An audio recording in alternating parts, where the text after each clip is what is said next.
I'm Eddy Harris from the Wilcannia tribe here in Wilcannia. Born here, grew up here, seen a lot of changes. Seen how the river used to flow nice, clear. On weekends we've taken in families, 5 or 6 families all together, kids, dogs, head to the river and spend our days fishing and that. And we learned a lot of stuff from there, like discipline, from the Dreamtime stories about not going in the deep part of the water because there was something in there that'll take you, and a muk bird that lives along the river bank and things like that. The river situation is the cause of the government.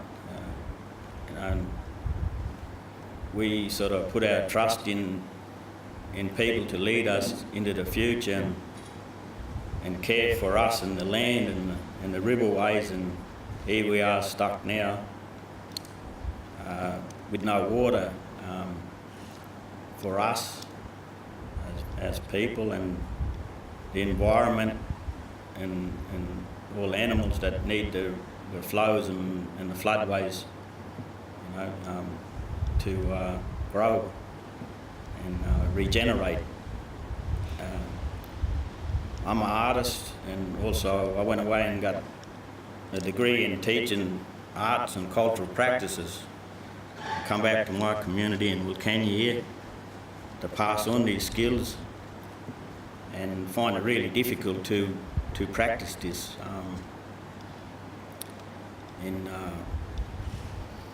collecting timbers from a lot of riverbanks and stuff like that. It's really hard, and teaching the kids about the traditional tucker and where to collect it and all that. A lot of this stuff is dead now, and your resilience get really tested on what's happened now, which is no water. We as Aboriginal people post to have so many gigalitres of water for each individual that we never use, but we still paying for water through the council. They put a bore in, and they're not saying anything about the river flow. I mean, it'd be good to see the local council come in and say something about this and really support us in getting our water for everyone. So it's really difficult, and they talk about us Aboriginal people not working and our social life and all that there, and they take statistics all the time about it. And we out here trying to, older blokes trying to get jobs going, like tourism and all that. And we want people to come out and enjoy the rivers like our people did for over 40,000 years, and we can't do that. So economically it's really affecting our shops and things like that as well. So it's really upsetting to think that we go through the system, the law system that the government put up, and we vote, and still we're not heard out here in the country. I think it's a shame. To the people out there, that might be watching this here, a bit of a film.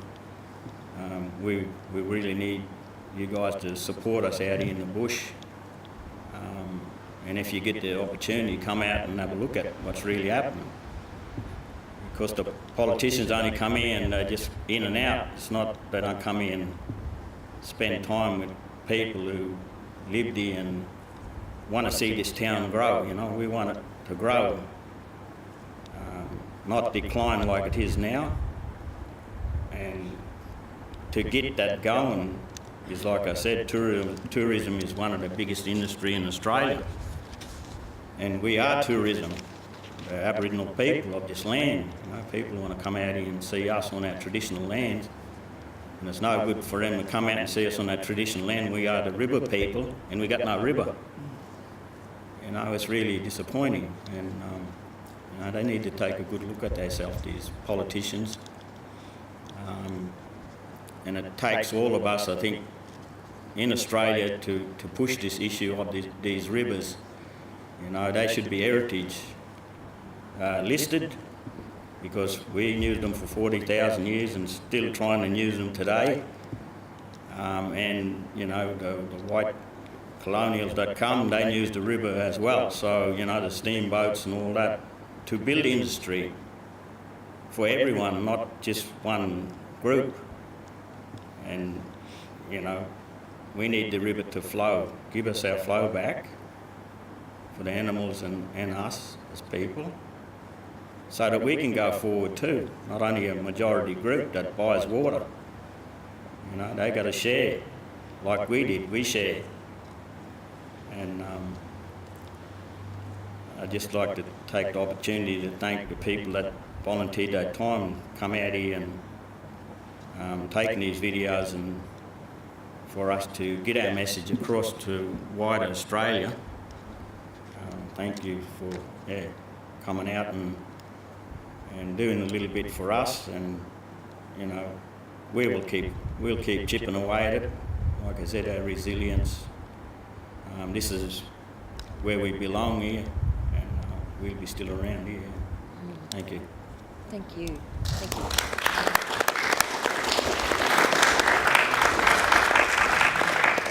Can I just ask, would you mind, just particularly for people who've never been out here, to talk a bit about, you know, the places along the river that you would go to and what you would see, and the river's healthy? Yeah, well, you know, I think old Unc mentioned the Steamers Point upriver there, and you know, that was a special place. I should ask for his permission to talk about it, because it is conversation. But I mean, we can take it and give you a look at it later. But yeah, it's a special place for my great-grandmother, and she's died with children and that, so they wouldn't get stolen. There's an island up there, you know, and it's not an island anymore, it's just all silk and built up, and it's just like another sand hill out here.